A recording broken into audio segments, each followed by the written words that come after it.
What is going on, everybody? Welcome back into the Bear With Us podcast. I am Frank. Joined with me is Nas. Nas, how we feeling, bro? Feeling good. I mean, anticipation building. Let's go. I know. We're so close. And I mean, not for nothing. The Sky get two good, well, a center and a forward. I'm gonna go to some Sky games this year, Nas. Yo, Twin Towers. Here we go. Yeah. Hey, listen, we're obviously a Bears podcast, but I did a fair amount of watching of the women's college tournament. I kind of like the women's game better than the men, just generally speaking, Nas. And I'm going to tell you why. And I want your thoughts because you're a much bigger NBA fan than me at this point in my life. But it was so fun watching like contrasting styles, especially thinking of like the Iowa LSU game. And then there was the South Carolina. Who did they play? UConn? I forgot who they played. I just like you see it like, I guess isolating it to Iowa LSU because I think that was the better example. You saw Iowa want to really push the pace, and I mean, a lot of jump shooters. And then on the opposite end, they tried to play through Angel Reese and get the ball on the block, high post, low post. I love that type of shit, dude. I'm like, when I was younger, I grew up with a lot of half court ball, and then the Phoenix Suns came along, right? And then it's like, all right, these guys trying to push the pace, and it was like this sort of contrast between different styles. I like that. I like that imposing the will, imposing the style of different teams versus like the NBA is just kind of all the same right now. Totally. I mean, I will say I watch more women's college games and probably WNBA games last year than I watched Bulls games this year. I don't blame you at all. The Bulls are awful. I mean, obviously not NBA games because I am an avid NBA watcher, but it's a rough time to be a Bulls fan. So it's like, yeah, I'm not wasting my time watching them play another game within 5 points against either a team 20 games above 500 or a team below 20 games under 500. So it's like, yeah, fuck those guys. Yeah, I'm excited. And WNBA ball, anybody who doesn't watch, you will be okay. So we always knock the WNBA because there's like a lack of athleticism attached to it, but it's really just of the lack of explosion. There are some phenomenal athletes in the WNBA. And because the dunk isn't part of the game, offenses have to run real offense to get good shots. So the ball movement is, I would argue, just as good as the NBA, if not better, obviously with the exception of a couple teams. And the shot making is really impressive.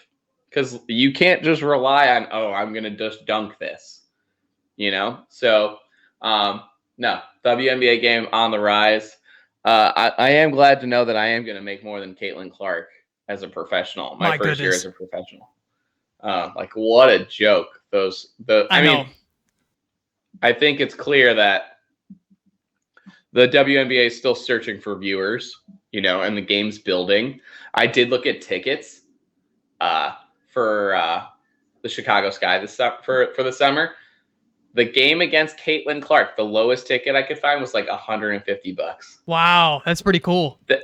Then I looked at the defending champs coming into town. The lowest ticket was $25.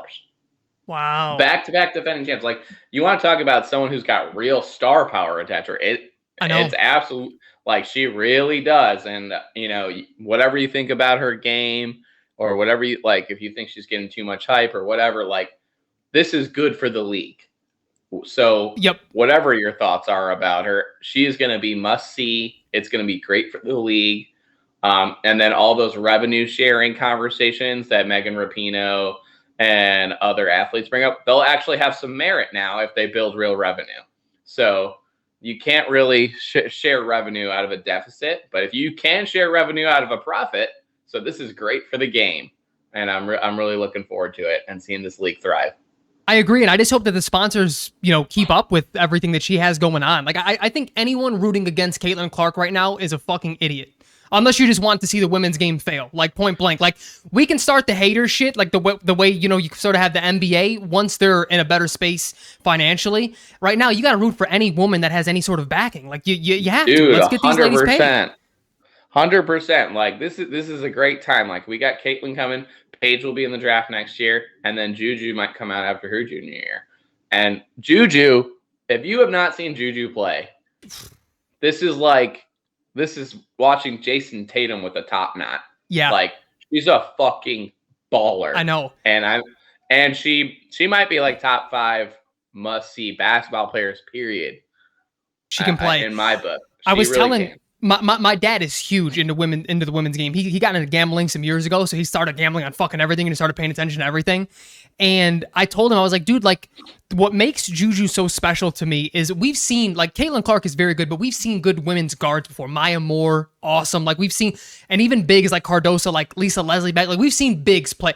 I've never seen someone play like a wing like she does. She's like a straight up wing. And it's no disrespect to people, but I could just be ignorant. I'm just saying from what I've seen, it's incredible. She's awesome. It's rare. It's like, she's like, you can see the evolution for sure. Like, Candace to Maya to this, like there is a line here, but we've never seen it like this total package like this before. I know. Yeah. So yeah, it's an exciting time to be a women's basketball fan. And if you're not on the wagon, just hop on. There's plenty of room. Oh, I'm on it 100%. I'm ready for the season to start. I'm going to continue to watch the women's game, college game as well, because it's been, it's good stuff. All right, Shaw. We came here with the job to do, and that is obviously to talk about optimism, which is why we're talking about the sky right now. But the draft is a week away, man. I mean, we're here. It's I feel like we've been talking about this for 8 months already, and it's finally here. And just like we said last week, the number 1 pick is like, we're excited about it. Let's not get it twisted. Caleb is here. A new era is upon us, but it's like been talked to death. It's like the number 9 pick is the way more interesting thing, because I think with all of the draft picks that Ryan Poles has in next year's draft, he has a lot of flexibility if he were to move up, if he wants to move back to recoup a second this year. I mean, the possibilities are endless, which makes this a very fun exercise. So what I wanted to talk about today, Naz, is just sort of where we're at in terms of trading up, trading down, staying still, and then really just sort of fleshing those scenarios out and talking about prospects that we really didn't necessarily talk about last week. So on that said, Naz, let's just sort of start there. Like, where are you at? I know last week we both said that we were kind of leaning towards trading back. Have you changed your mind at all, or do you want to flesh that thought out if it's still the same? I think my perspective is we're trading back if like everything's going chalk. Like everything we're seeing from the mock drafts, if that actually happens, I could definitely see us trading back. Now, there is a scenario, and this happens often, and I always think this way in fantasy drafts too. Like, let's say you have like the 7th or 8th pick, but you look who's picking ahead of you and like who traditionally does well in your league, who traditionally does poorly in your league. You're like, all right, someone here is going to make a mistake. Like, where's the mistake going to happen? This will happen in the top 8. Someone will make a mistake. That will leave an opening, and then it's really going to be at Poles' discretion of, okay, Marv's sitting there at 6 now, all of a sudden. And it's like, what am I willing to do to go just get this fucking done? Yep. Now, trading up in Bears recent history, trading up has not benefited us.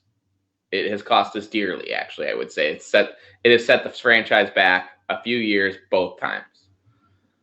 We already have the number 1 pick. We don't need to trade up.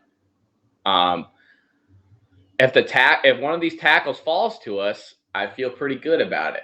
If I know Jack was saying no to that, and I was kind of with him. But the more I thought about it, it's just like, no, because we already got two dudes at receiver. We already got them. Like, if we can solidify the line and really protect Caleb, because what we don't want, and I'm not saying the line this is where it is, but we don't want to put him in a situation like David Carr had with the Texans in the early 2000s, where all his natural football instincts were erased over the course of time, and the guy could never really resurrect his career. He went other places, people were excited for him, but you could just see that guy still worried about getting hit because of the trauma that he endured while he was with Houston. And I want to put Caleb out of reach of that scenario entirely. So if we take a tackle at 9, I'm actually okay with it. not ideal for me, but I'm cool with it. I'm right there with you, and it's hard for me to even have like a sort of general philosophy about it because I feel like we're on the same wavelength here. Like it depends on who's on the board. It depends on if that mistake happens. It depends on if Malik Neighbors is there at 7, if Marv is there at 5 or 6. Again, we have a lot of draft capital next year, and the thing is like as much as part of me wants to trade back, this draft class isn't particularly strong. Like that's been that's why I think you trade a 5 to get a guard. That's why you trade a 4 to get Keenan, because they're looking at this landscape and saying, hey, we're covered in next year's draft, which is much deeper. If we want to trade up and use that as ammo, we have 225 second round picks. Use one of those to move up a couple of spots. And I feel like you can do a ton. Totally. I also don't. I think all Bears fans should be weary to judge. Like, let's say we took Dallas Turner at 9. I would though I don't think that's what's going to happen. I'm not going to be in a position where we fucked up, because I don't think it's out of the question for us to take Dallas Turner at 9 and for Poles to trade back into the first of this year to get a receiver using next year's draft equity. I wouldn't take that off the table. I really do think you need to give him a little bit of grace and see how it plays out, because I think a number of scenarios are on the table, and I wouldn't rule anything out. No, I totally agree. So let's dive right in, because we're getting into some of the things that I have jotted down. So staying at 9, this is my list of guys who I've seen get mocked, and some of them aren't realistically going to be there, but let's just talk about if they're there, we're running to the podium, we're saying yes, they're being picked. Mm-hmm. Marvin Harrison, if he somehow slips to number 9, you don't even think about it, right? You don't even entertain a trade back at that point. No, what is it? 10 minutes to turn your pick in? I would turn it in at 9:59. Yeah, 100%. Malik Neighbors, same boat. 100%. Joe Alt, same boat. And honestly, those were my 3. Here are some other ones that have been mocked to us in some form or fashion. You brought up Dallas Turner. He's been mocked to us numerous times. He's one that, again, I'm right there with you. I don't know if I would mind it. He would have to really be like a hindsight 2020. If he winds up being the next Julius Peppers or something fucking crazy, of course, who's going to argue that? He's been called the next who was the dude that the Panthers just traded? Why am I blanking on his name?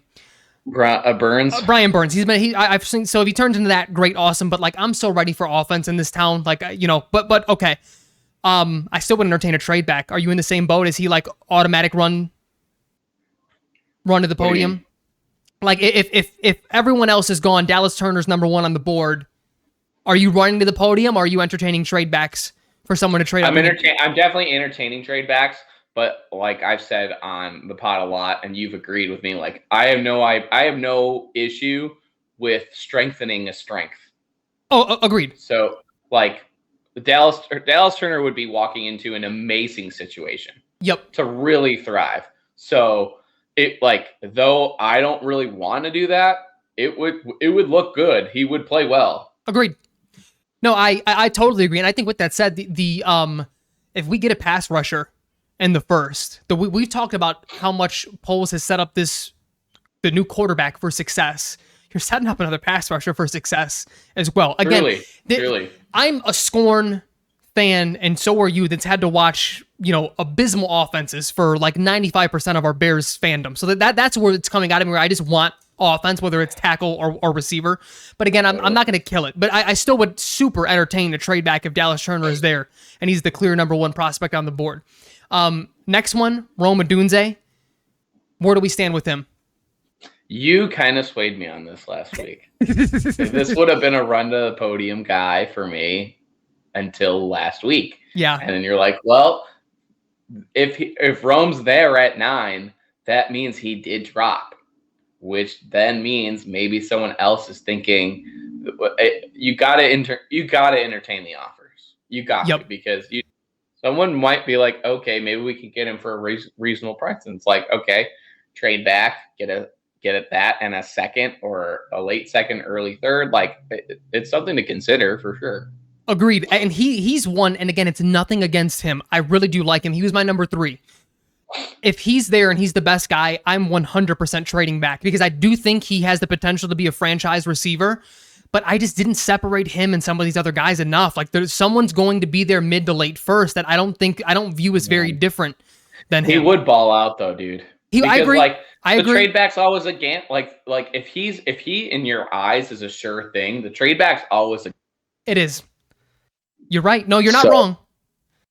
It's like, yeah, I mean, you just kind of, my audio just switched over, listener, sorry.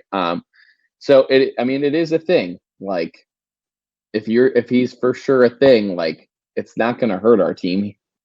Oh, if we do take him. Totally agree. But it's totally a thing where I'm not running the podium. I'm gonna double check all the options before I make the pick for sure. Yep, I 100% agree.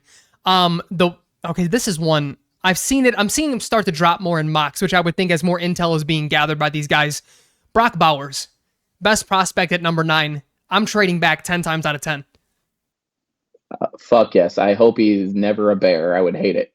Same. I agree, and it's not only because I think Cole Kmet is better. I also don't think he's necessarily a better receiver, at least right now, than Gerald Everett is. Like, I think our tight end room is felt like I'm with you, generally speaking, that I would like to add to a strength, but tight end isn't that room that you need to do that with. You get 2 solid ones and maybe a third blocking guy late in the offseason. I'm fine. We don't need. They can do the job. Exactly. They can do it. Exactly. Totally agreed. Now, here's one that's pretty divisive all over the interwebs. Nas, Jared Verse. I've seen mocked at number 9, not a trade back.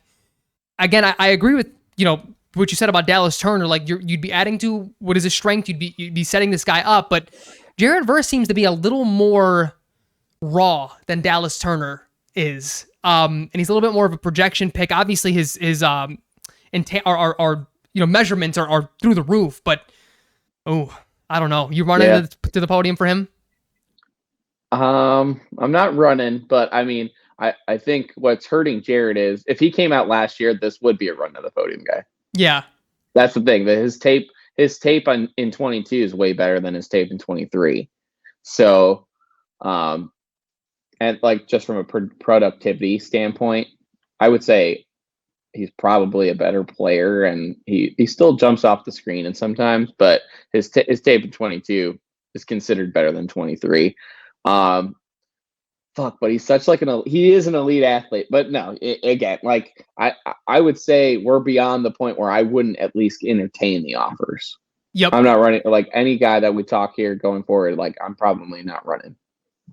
I totally agree. And that leads me to the tackle conversation before we entertain any more like trade ups or trades back. Joe Alt is the one guy I stand by. If he's there at 9, I don't give a fuck. You take him, you figure out what you do with Braxton Jones, whether that's kick him inside, maybe even trade him for a second. I mean, I don't know. You have a lot of flexibility there.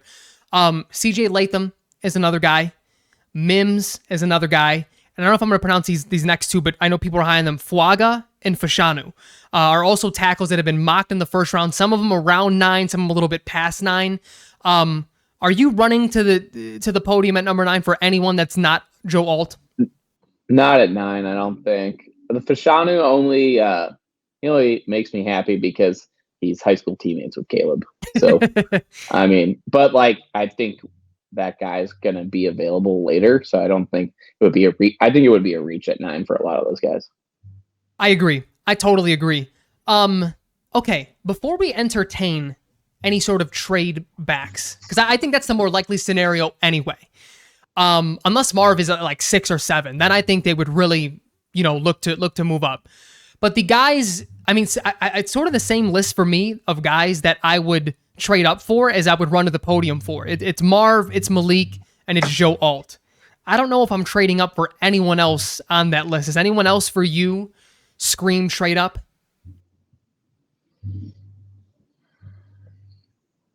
I mean, if Neighbors is like sitting at 7, yeah, like,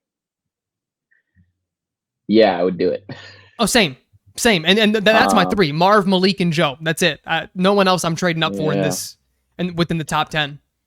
Right? Yeah. Well, no one. No, I wouldn't. Yeah, I figured that was an easy decision. Okay, now what I did was sort of compile guys who I think would be a fit here. That were in the teens, in the 20s, in case of a trade back. So I think we can go over the list as well. Before we get there, though, My philosophy is if we trade back, I want to get greedy, Nas. I do. And I would like to trade back to like the late teens, early 20, maybe even fucking late 20s. I mean, I think there's going to be a receiver there. I've seen Adonai Mitchell mocked there from anywhere from like 25 to 32. And to me, that's fucking insane. Like, he's so good to me.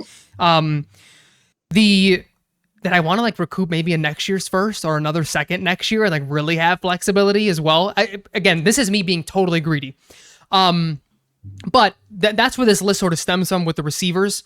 But two guys that I want to talk about, because defense is still, I don't want to say a position of need, but it's been talked about quite a bit this offseason. Even Matt Eberflus has talked about wanting to prioritize the D-line at some point within this process. And he may have to wind up settling for a re-signing of Yannick Ngakoue if all goes wrong. But two guys that I've seen quite a bit, Byron Murphy is a dude who I've even seen at number 9 to the Bears, but he's the number 1 3 tech in the draft by all accounts.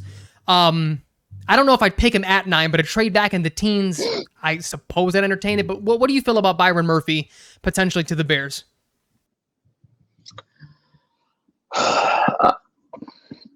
I would say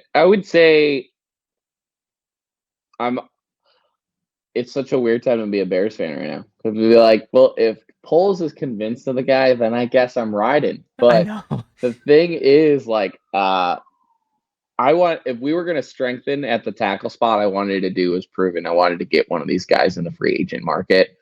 I didn't want to use the draft pick on it. But if there's a guy that I think my reaction would be very mild, and I probably wouldn't even say much if we took Murphy at 9. I'd be like, I got to see how this plays out, because it's not what I would have hoped that we would have done. It probably would have been like 4th on the list of things that I would have wanted with our first real pick. And I would probably be like, all right, this guy better fucking be good, is my reaction. That's probably where I would leave it. Yeah. No, I'm right there with you. Whether we would take him at 9 or trade back somewhere in the teens or 20s and get him, that to me would be a huge sign. His tape is good. He's a very good, he's getting Aaron Donald's comparisons, and you don't get that out of nowhere. That's like very rare that you're getting those types of comps. I don't know if he's the next Aaron Donald by any means, but that to me would tell me that Matt Eberflus is here for the long haul. Like, it would have to be an absolute dumpster fire for him to get fired, because he's talked since day one about how important the 3 technique is to his system. And if they go out and get the number 1 guy, again, whether at 9 or a trade back, that would be super telling to me. To a point where we didn't even talk about this either. This is part of the conversation I wanted to have. Like, even tackle, if they go Joe Alt, even though he's the number 1 tackle, in the draft by most scouts' measures, that would just sort of show you what they think about Braxton Jones, whether that means they think he can be an interior guy or they're not totally sold on him. Like, I think we're going to find so much out about this regime finally, because they're in a position of like almost privilege. Like, they're not, this isn't a tear down, take whoever's number 1 because we need talent everywhere type of team anymore. They can be a little picky. They can get their guy if they really want to, even if it's a reach on other boards. Right. So I again, like, that's why I'm excited as well. I think we're going to know the identity of this team after this draft. We're going to know exactly what they like and what they want to be. Can I just fucking complain about Flus really quick? By all means, please. You know what? I changed my mind. Keep it positive. Keep it positive.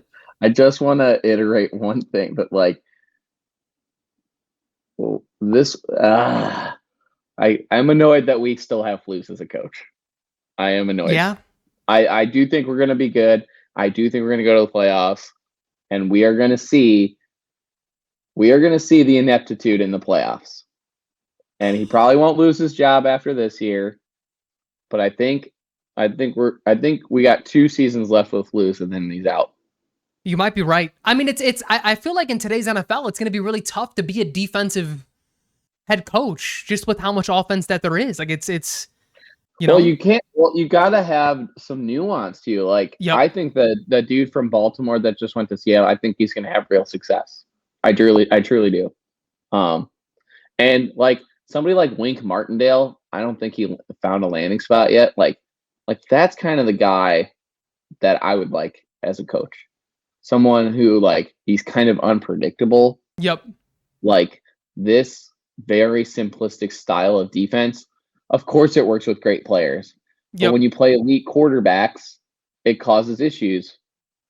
And I think that's going to bear out again. I didn't mean to take that in the negative town. Sorry, Bears fans. But, don't say I didn't warn you or that I didn't think that this was not going to work out with Flus, because it definitely won't. It will be great. Everything else will be great. We're going to be so stoked we have a quarterback. And maybe Caleb is so fucking good he just overcomes all this shit. Oh, man, that would be great. Yeah, no, that's certainly a possibility. I mean, it's I think you have every right to be annoyed that Flus is still here. You got a chance to totally hit the reset button with the quarterback contract. You would think I don't want to say you would think, but getting an offensive minded head coach is probably the right way to go, especially given just the awful mistakes, time management, and everything else that came with Flus these last couple of years. Yeah. But I guess bringing it back to Byron Murphy, again, I wouldn't be annoyed, but I think that goes into what you just said. Like that would show you like how much control Flus actually has here. You wouldn't let him make that pick. You wouldn't let him influence that pick if, he was going to be gone in a year, maybe not even two, right? Like it's that would be a power move on his part to say like, this is my most important piece of the defense and I got him.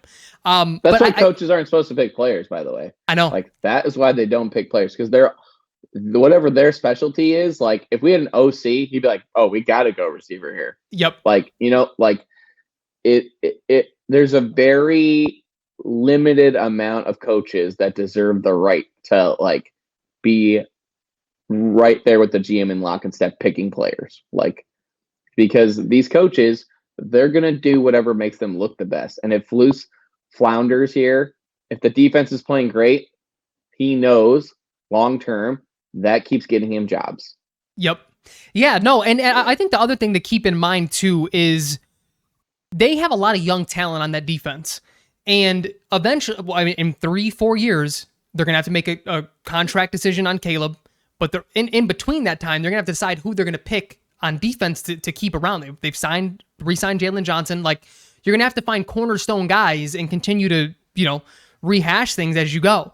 And so the next year or two, this defense can continue to excel, but there's going to be tough decisions that have to be made. And has Eberflus proven himself to be a guy who can make a difference when you don't have superstars at every single level of your defense, which they seemingly do or will right now. Montez Sweat, phenomenal. I love the linebackers.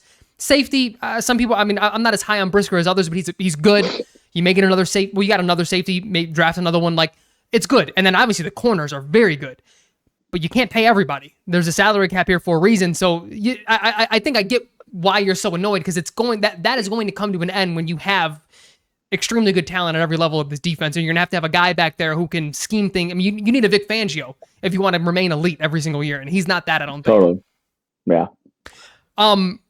The other guy defensively, before we talk about some receivers to potentially trade back for, that I've seen, and this is one I'll just be flat out honest with you, I'd be very pissed. Chop Robinson, I've seen in some trade back situations, 18, 20 in that range. I talked about Jared Verse being, a little bit raw. I didn't study his tape. That's what I've seen scouts say. Everyone says Chop Robinson is raw. Like, that's not a guy that I want on this team, because I'm right there with you. If we're going to go defense, I need someone with a track record. I need someone that's plug and play right away, and at least we'd be getting that with Dallas Turner, with Byron Murphy. Chop. I don't know, man. No, thank you. Yeah. I'm out. Like, no. No. If we're trading back and go defense, oh my God. I would fucking pull a gasket. Passing up on Rome just to go Chop. Oh my God. No. I know. No. Oh, that would be my nightmare. I know. That would be horrible. All right, let's live in a scenario then, Naz, that we trade back. Whether that means we passed up on Rome or he just wasn't there, or, Malik or Marv, they're all gone. Joe Alt is gone. And we trade back, 15 to 20 something. I'm going to go over some of the names that I've seen in that range that I think would be a good fit for this team. We talked about some of the tackles. They'll obviously be there. At that point, I wouldn't be mad at any of the tackles that I named. I think they're all good first-round talents, at least from what I've seen. I know a guy you're high on, you would be ecstatic for if we get him in the teens. Brian Thomas. We would be good picking him pretty much anywhere in the first. Maybe not at 9, but like in a trade back scenario, yeah? Yeah, totally. Oh my God, I would be fucking stoked. I really would. I know. I think he can do like, no joke. I know he's more raw, and you can kind of sense his feel is not all the way there, but just given the situation he's going to be put in, like of efficacy rate, like I think he could do 90% of what Rome does, what Rome would do for us. Yeah, but I mean, he also has that jump ball ability and size that a lot of these dudes just don't have. And you think about like what I really want to see, depending on what they do, and this will be a lot of our offseason discussion, is like what our expectations are, what we want to see from this team and the rookies and blah, blah, blah, and the coaching staff. But what I want to see if they were to get someone like Brian Thomas is, you're right, he is a little bit raw. Route tree isn't the greatest, but capitalize on what you can get from him as a wide receiver 3 in year 1. Absolutely make him shine in those jump ball situations. I mean, you have DJ Moore, who can run every route in the book, whose footwork is phenomenal. You have Keenan Allen out of the slot that is going to eat up the middle of that field with Cole Kmet. Mm-hmm. Let this guy get one-on-ones in the red zone. Even if he were to end with like 600 yards, give me 8 tutties. You know what I mean? Like, I don't need him to be a fantasy star in year 1, but like, show me you can capitalize on someone like him who has all the physical talent in the world, and you're asking him to run like 2 routes. Like, I don't fucking care. You know what I mean? In year 1. I mean, we've seen it over and over again. Like, if you put these players in the right positions, they will succeed. We've had a non-elite route runners play really well and have extended success. DK Metcalf, Mike Evans, Puka. Last year, Puka's biggest knock was he could not run routes. So Sean McVay just didn't ask that of him to be that Chris. He schemed him open. Like, it's very plausible to do that. And like, I would even say like AJ Brown has gotten a lot better once he became a pro, but when he came into this league, he was also really raw as a route runner. Like, there's a lot of those stories in the league, and I think Brian Thomas could easily be one of those guys, and he's going to be put in a phenomenal situation. I know. No, I know. And you think about just big body receivers, someone like Cortland Sutton still isn't asked to like run super crisp routes. Use your body, box people out. He just fucking makes plays. Exactly. Throw the ball to him. Exactly. Throw a 50-50 ball, throw a fucking 40-60 ball, and have some faith. You know what I mean? That's where we talk about where Justin Fields failed. Like, he needed to see someone super wide open to make the throw. Like, what? 100%. So like, you get someone like Brian Thomas. I need you to make those throws, Caleb. I'm not knocking. I'm just generally speaking. All right, let's go down the list. This is the guy I swear to God, Nas, I didn't put him there because I don't want to be controversial. I would take him at 9. I would run to the fucking podium at 9. Adonai Mitchell. If we get him, we trade back, get him anywhere in the first. That kid is going to be special. I keep watching his tape, and my fucking God, does it jump off the screen. Dude, okay, when I watch him, I'm just like, this, like, it's almost like he got transported, like, into the screen. Like, he's playing something else. He's so silky smooth. Yep. And, like, it's like you're playing Nintendo 64 and you take Mario from N64 and put him in Super Nintendo. Like, he doesn't look like the same as everybody else on the screen. So, I mean, yeah, I love AD. Like, if we ended up with that guy, I would be thrilled too. Yeah, no, 100%. And again, like, the thing that you've voiced it much better than I have. And not only does my score and pass as a Bears fan with bad offenses make me want to go receiver, but the other thing is, you're right. We're setting up another receiver here to like have a phenomenal season. We're not going to ask any receiver that they draft to do too much. You're going to have one defined role. You're going to be the Y, and then hopefully learn as much as you can from Keenan, who's probably going to be gone in a year. You'll get even more reps the next year. I mean, I'm very excited, and that's a big part of the reason why I want to go receiver as well. And there's so much talent in the first. Like, I don't think you can miss with these guys, especially in year 1. Like, you're not asking them to be the X. Yeah, I mean, this is probably what the Lions have wanted for Jameson Williams this whole time. You know, like, they put him in that same situation. And, you know, it hasn't panned out for one reason or not. Like, it still could, though. And I think the Bears could set a receiver on a very similar trajectory, barring, you know, gambling controversies and torn ACLs. No, fair. All right, another guy that I've seen in that range who is very divisive, Ladd McConkey. What are we thinking about him? I'm gonna be honest. I haven't watched too much Ladd, but I wasn't really blown away. Same. But I also felt like the quarterback play made it hard for me to like totally get if I thought he was good. Like, and I feel like that happened with Leggett or Legit a little bit too. Like the throws weren't there, but he was open. Yep. So it's like, okay, I'm not positive how much of this actually translates.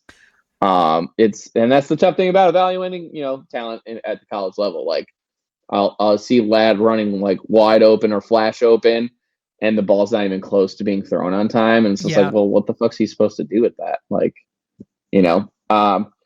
I mean, if I am not running to the podium. If we're trading back and we take him in the 20s, fine. Like, I love the idea of taking a receiver in the first round. So if it happens to be him, so be it. Agreed. I just won't be as thrilled because there's more unknown with him, in my opinion. Same. And it depends on what other receivers are also on the board. Like if he's the very last guy there, because I do think he has the potential to be a first round talent. But I'm right there with you. Like nothing particularly jumped off the screen, but then it's like part of me is, am I overvaluing like the flash plays? Because it's very clear he has a high football IQ. Like he gets open, just like I said, he knows, and he's not. I don't think he's particularly physically talented, especially comparing him to the other guys on this list. But it's like he's getting the job done. Like if he were there in the second and we traded back, that'd be a no-brainer to me. But the first, I'm like, there's just guys I think maybe have a higher ceiling. So I wouldn't be super upset. But again, it also depends on who else is there. Which another guy who I would take over him, another guy I have on this list is Troy Franklin. That is one that if we're trading back late teens, early 20s, I'd run to the podium for him. Someone I wouldn't mind in the second that I kind of think is like, he had like a really tough situation and made the most out of it is Burton out of Alabama. Yeah. Like Jalen Milroe he can throw the football one way. And Burton still looked great. And so I just think there's something to be said. Like when you're jumping off the screen and your quarterback kind of sucks as a thrower, that's kind of crazy. So like if let's say we traded back or got like a early second and we used it on Burt, like I would like that too. To be honest. Same. I'm right there with you. No, he is another guy. And then the last guy that I had on the list, I had him much earlier on the list, but I saved him for last because we may argue over him. Xavier Worthy. It's too fucking small, Frank. I get it, dude, but he's good, Nas. He's really good. He's really good, and I get like the rules are, slowly matriculating to the offensive side of the football, and it's hard to tackle these guys. And he's fucking small, dude. It's like one hit, and this dude's back's gonna break. Like it's such a luxury. He's a luxury draft pick. Like I can't see that guy being a foundation piece on the offense. I can't come to terms with it. I think especially for the Bears, but for most teams, I would feel this way for him. His floor of being just the guy who stretches the field and makes the middle of the field wide open for Cole Kmet and Keenan Allen is fucking incredible. Like your playbook opens up so much when you have that type of straight line speed.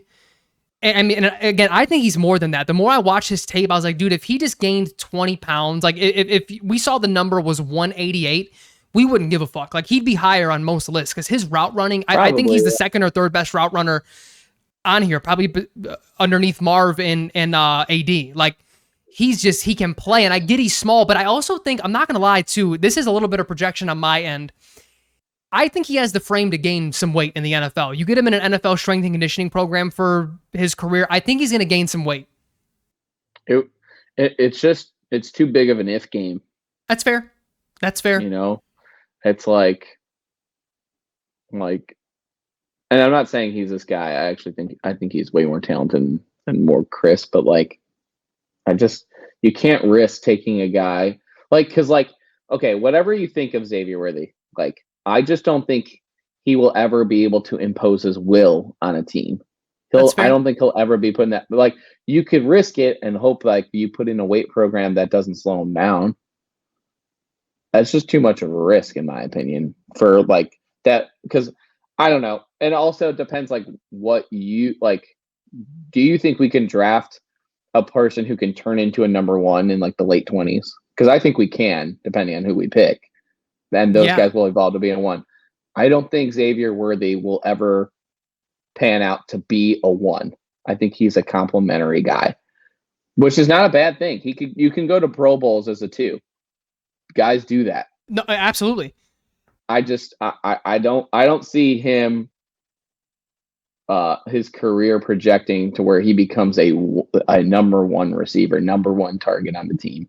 I agree. No, I agree. I think my only pushback is even if he were to slow down by gaining weight, his route running is so good and his hands are so good outside of some of the body catches he likes to lean on. But like, I don't think you'd be losing much. You'd just be sort of transforming him a little bit. But I mean, not only do I like his game, specifically for the Bears, DJ Moore is like fucking 17 years old still, dude. He's young. Like, it's not like we're going to be missing our X for quite some time and ask Xavier Worthy to do that. Like, I think his floor on this particular team is so high.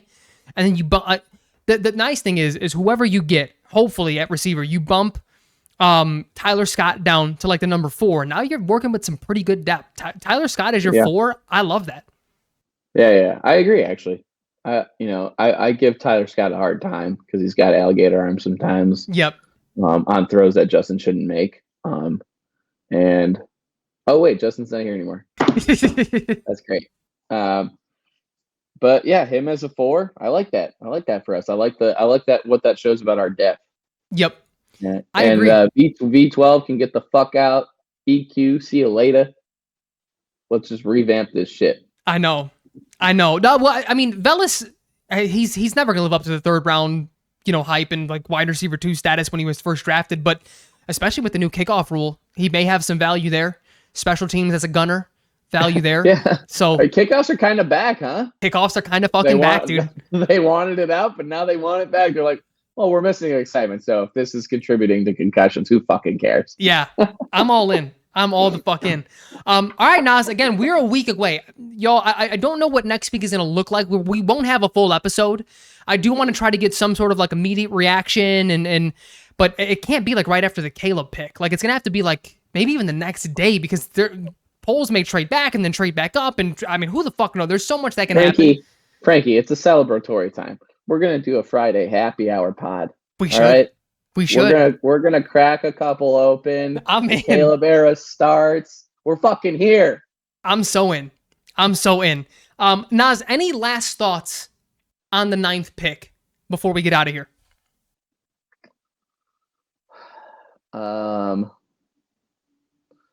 Don't be a D tackle. Just please don't. I don't need that. All right. That's all I got, Frankie. I'm with you. My last thought is I'm just so excited, man. We haven't seen a team built this way since the Theo Epstein built the Cubs in Chicago. Like, look at what we're saying, Nas. Again, we haven't won anything, so we don't have the right to act any way. But like the fact that we can be picky, the fact that we can say, yeah, I don't want we didn't even get into the whole discussion of we just picked a couple D tackles last year that quite honestly are part of the reason why I don't care for getting Byron Murphy. I think that's fine for right now. Like we're in a position. This roster's been built so well that we're in a position to say, well, that one's good enough. Let's focus elsewhere. Yeah. You know what I mean? Like, that's fucking awesome, dude. 100%. And like, as much as excited as I am and like how good I think the Bears will be next year, all this needs to be done with the mindset like this is for an extended era of greatness, right? Like, so if we don't get the absolute right players this year, it's not like that big a deal, guys. We got next year we can continue to build on those strengths or to shore some things up. Like there's a lot of wiggle room here because of the situation that Poles has put us in. And I'm sure he wants to be on a certain salary schedule by position. That's gonna play a role. And I think we're set up really nicely. I think that the optimism, I probably have not felt this good since about probably like midsummer 2015 when I realized the Cubs were good. It's like, oh, wait. We might actually be ahead of schedule. And then we go on a fucking tear. And then we beat the Cards and the NLDS. And I'm like, holy shit. Like, we're fucking here. Like, it's feeling like that kind of vibe. I know. No, it definitely is. That for me, it's a little bit sooner than that. Going into the 2019 year 2 of Matt Nagy. You thought maybe Mitch could take that next step because he had an okay year, first year under Nagy. Obviously, that didn't pan out at all. But yeah, it's been a while. It's been a long time. Everyone, and that's really my last thought. Be optimistic, y'all. Stop being fucking miserable, man. Can we let it go? I get you love Justin. He's gone. Let's embrace this new thing. Let's go. Like, just be happy. Chicago can never be happy. Like, what? Like, why can't we be? Like, you're talking about someone who's scorned as shit, who's had nightmares, who's fucking cried over teams throughout my life. Let's fucking embrace this, man. Let's have fun. Yeah, like I like, you know what? And Caleb's perfect for us right now because Caleb wants the target on his back. He's embracing it. It's like he like instead of us rubbing off on him, he needs to rub off on us a little bit. He can rub off on me all he wants. And, oh baby, yep. Let's go. All right, Nas. Thanks everyone for listening. Remember to like, share, subscribe. We are everywhere that you can hear podcasts. The video was only on YouTube. So remember to share this with your friends. And we will be back next week in some form or fashion celebrating a new era. Later, Nas. Later, everybody. Later.